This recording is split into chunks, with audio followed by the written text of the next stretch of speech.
دیکھیں ذکر خدا یعنی اللہ کو یاد کرنا.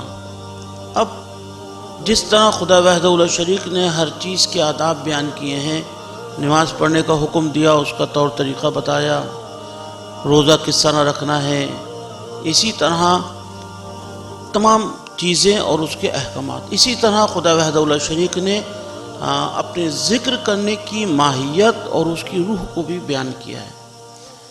ارشاد ہے وَاذْكُرْ رَبَّكَ فِي نَفْسِكَ تَضَرُّعًا وَخِیفَةً دُونَ الْجَهْرِ مِنَ الْقَوْلِ بِالْغُدُوِّ وَالْآصَالِ.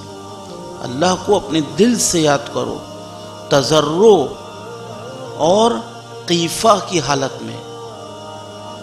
یعنی تضرع یعنی عاجزی کے ساتھ، اور خیفہ یعنی خوف الہی تمہارے دل پر موجود ہو. یہ ہر ذکر خدا کی نظر میں ذکر نہیں ہے، وہ ذکر خدا کی نظر میں ذکر ہے جو تضرع اور خیفہ کی وصف رکھتا ہو، اس کی کیفیت کے ساتھ ہو. اب تضرع اور خیفہ دل پر خود انسان کے بس میں نہیں ہے کہ اپنے دل پہ طاری کر لے، اس کو بھی ہم عرض کریں گے. یعنی ذکر خدا کرنا ہے دل کی کچھ کیفیات کے ساتھ، اور دل کی کیفیات کب آتی ہیں اس کو بھی ہم عرض کرتے ہیں. اسی طرح ارشاد ہے الم یعن للذین آمنوا ان تخشع قلوبہم لذکر اللہ، سورہ حدید کی 16 آیت. کیا وہ وقت نہیں آ گیا مومنین کے لیے کہ وہ اللہ کے ذکر سے اپنے دل میں خشیعت کو محسوس کریں؟ یہ بھی دل کی کیفیت ہے. جس طرح خوف دل کی کیفیت ہے، اسی طرح خشیت، خاشع ہونا اللہ کے لیے، یہ بھی دل کی کیفیت ہے. یعنی اللہ کا ذکر کرو خشیعت کے ساتھ. اور ارشاد ہے سورہ احزاب کی یا ایھا الذین آمنوا اذکروا اللہ ذکرا کثیرا، یعنی کم ذکر نہ کرو، اللہ کو زیادہ یاد کرو. وَسَبِّحُوهُ بُکرۃ وَاصِیلًا، صبح شام اس کی تسبیح کرو. اب خدا کا ذکر کرنا ہے، ہم اگر زبان سے کہیں اللہ اکبر اللہ اکبر اللہ اکبر، یعنی الفاظ ہم ادا کر رہے ہیں، لیکن اس کا نہ مطلب کی طرف توجہ ہے نہ اس کی روح کی طرف توجہ ہے، بس الفاظ ہے جو جلدی ادا کرنا ہے. مثال کے طور پر ہمیں یعنی کہ 1 گھنٹے میں 10,000 مرتبہ آیت کریمہ پڑھنی ہے، لا الہ الا انت. وہ جو تیزی سے تیز گام ریل گاڑی چلے گی اور روح کی طرف توجہ نہیں ہے، بس یہ توجہ ہے گھنٹے میں پورا کرنا ہے، وہ ذکر بے معنی ذکر ہے. خدا وحدہ لا شریک نے قرآن میں تضرع، خیفہ، خشیعت کے ساتھ ذکر کرو. اسی طرح ایک قرآن کی آیت سورہ عنکبوت میں ان الصلاۃ تنہی عن الفحشاء والمنکر، یعنی نماز انسان کو فحشاء و منکر سے بچاتی ہے. نماز اللہ کا ذکر ہے، نماز فحشاء و منکر سے بچاتی ہے. ہم دیکھتے ہیں کہ بہت سے لوگ ہیں جو نماز پڑھتے ہیں لیکن وہ فحشاء و منکر سے نہیں بچتے. قرآن کہہ رہا ہے نماز بچاتی ہے فحشاء و منکر سے. بس یہی بیان کرنا مقصد ہے کہ اگر ذکر اپنی کیفیات قلبی کے ساتھ ہو، تضرع، خیفہ، خشیت، رجا، اگر ان کیفیات کے ساتھ اگر اللہ کا ذکر ہوگا تو وہ ذکر انسان کو فحشاء و منکر سے بچائے گا. حضرت امام جعفر صادق علیہ السلام فرماتے ہیں کہ اگر تم یہ سمجھنا چاہتے ہو کہ تمہاری نماز قبول ہوئی یا نہیں ہوئی، تم یہ دیکھو کہ نماز کے بعد تمہارا دل اللہ کی طرف مائل ہے، گناہوں سے بچنے کے لیے تمہارا دل مائل ہے یا نہیں. اگر مائل ہے تو سمجھ لو جس حد تک مائل ہے اسی حد تک نماز خدا کی بارگاہ میں گوہر یگانہ بن گئی ہے. اور اگر بالکل پرواہ نہیں ہے تو سمجھ لو اٹھک بیٹھک کی یہ نماز نہیں پڑھی. اگر ذکر اگر کیفیات قلبی کے ساتھ ہے تو یہ انسان کی روح پر اور اس کے جسم پر اثر ڈال دے گا.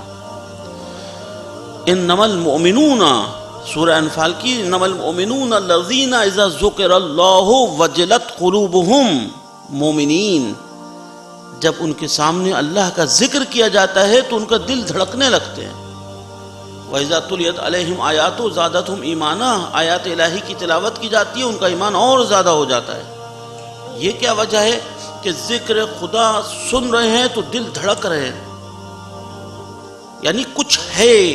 اگر کیفیات قلبی تضرع، خیفہ، خشیت، رجا اور ان کیفیات قلبی کے ساتھ ہے، جب اللہ کا ذکر آتا ہے تو دل زور زور سے دھڑکنے لگتا ہے، محبت میں اور خدا کی طرف، یعنی لقاء اللہ کی شوق میں اور اس کی محبت میں۔ تو ذکر خدا ہر ذکر نہیں ہے، ہر اللہ کو یاد کرنا وہ یاد کرنا نہیں ہے۔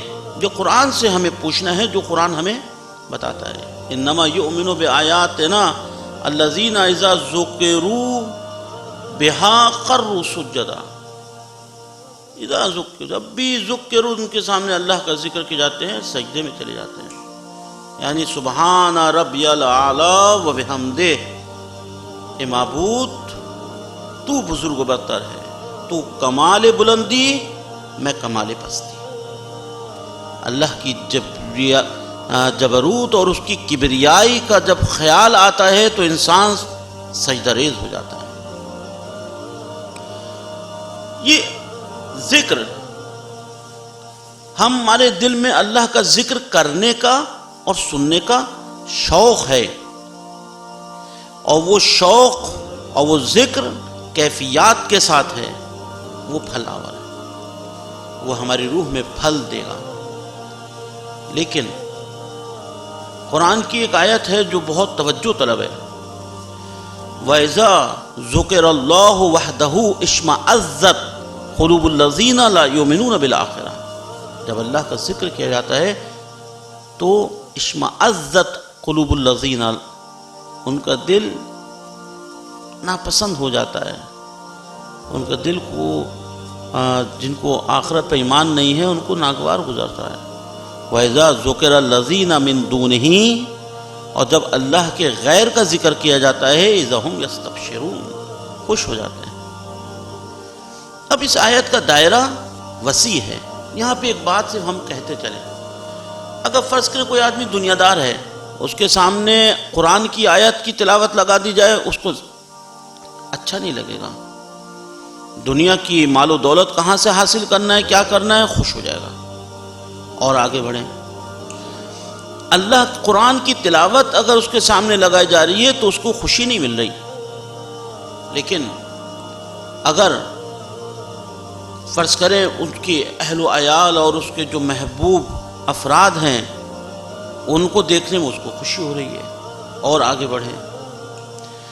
فرض کریں کہ ایک آدمی ہے، مسلمان ہے، دیندار ہے، لیکن اگر اللہ کی ذکر کیا جا رہا ہے، اس کی وحدانیت کو بیان کیا جا رہا ہے، اس کی جلال و کبریائی کو بیان کیا جا رہا ہے، عقیدہ توحید کس طرح کرنا چاہیے اور ہمارا کیا فرض ہے اس خدا وحدہ لا شریک کی جلال و کبریائی کے سامنے، تو اچھا نہ لگے۔ لیکن اگر محمد و آل محمد کا ذکر کیا جائے تو زیادہ خوشی محسوس ہو۔ ایک بات ہم عرض کریں، محمد مصطفیٰ صلی اللہ علیہ وآلہ وسلم کا ذکر خدا کا ذکر ہے، یہ تو رسول پاک کا فرمان ہے کہ زینوا مجالسکم بذکر علی ابن ابی طالب، اپنی مجالس میں علی کا ذکر کیا کرو، علی کا ذکر میرا ذکر ہے، میرا ذکر اللہ کا ذکر ہے، یہ رسول کا فرمان موجود ہے۔ شیعہ کتابوں میں بھی ہے، اہل سنت بزرگان کی کتابوں میں بھی ہے۔ تو اللہ کا ذکر وحدانیت کو ذکر کیا جائے تو اللہ کا ذکر، رسول محمد مصطفیٰ کا ذکر کیا جائے اللہ کا ذکر، کیوں؟ اس لیے کہ یہ محمد اللہ کے رسول ہیں، نسبت اللہ سے جڑی ہوئی ہے۔ علی کا ذکر محمد کا ذکر ہے، کیوں؟ اس لیے کہ علی محمد کے غلام ہیں، علی محمد کے پسندیدہ ہیں، نسبت اور محمد اللہ سے جڑے ہوئے ہیں۔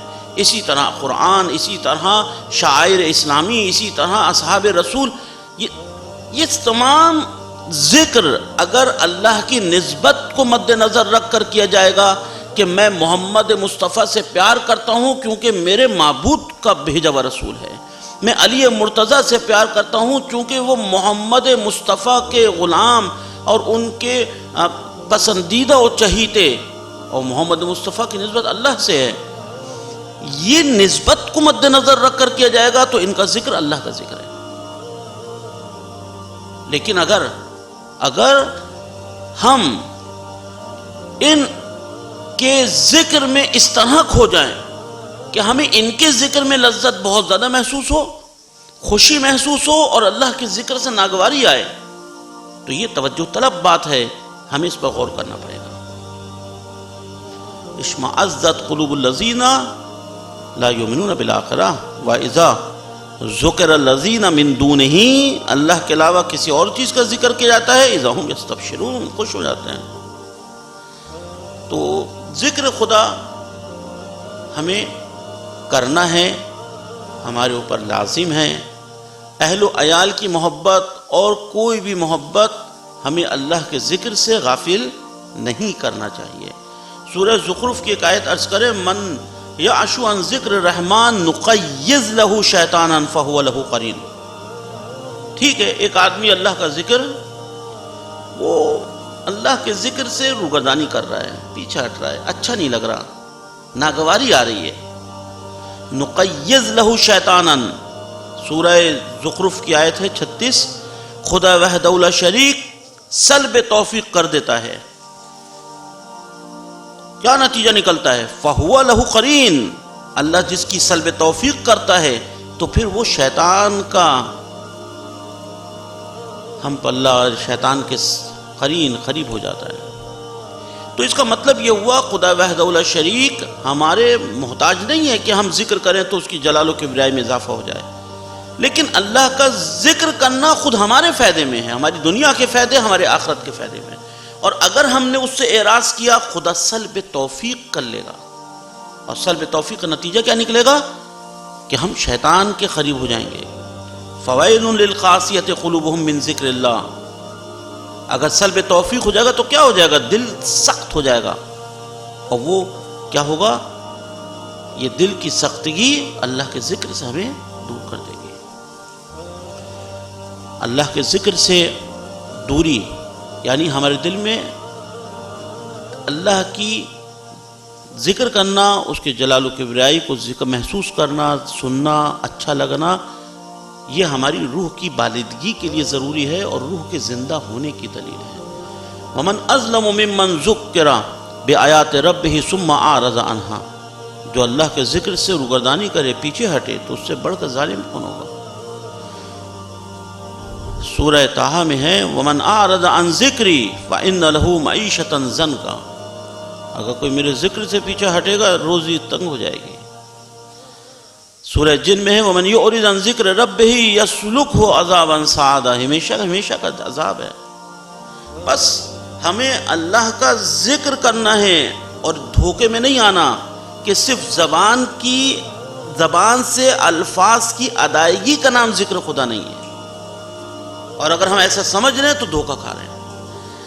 ذکر خدا کا مطلب یہ ہے کہ ہماری روح اس خدا وحدہ لا شریک کی جلال و کبریائی کو محسوس کرے، ہم تضرع و خیفہ کی حالت میں، ہم خشیت کی حالت میں، ہم رجا کی حالت میں ان کیفیات کے ساتھ خدا کو دل سے یاد کریں اور اس کا ذکر کریں۔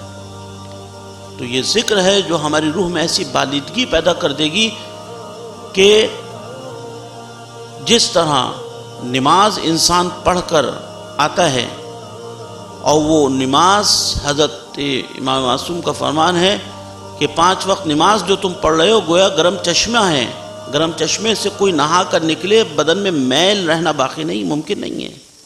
اسی طرح اگر کوئی ذکر خدا ان روح کی کیفیات کے ساتھ کرے گا تو اس کی روح اس طرح پاک ہو جائے گی بیماریوں سے، روحانی بیماریوں سے، اور تکبر، غرور، غیبہ اور تمام نفسانی رذائل سے، جس طرح جسم صاف ہو جاتا ہے گرم چشمے کے پانی سے۔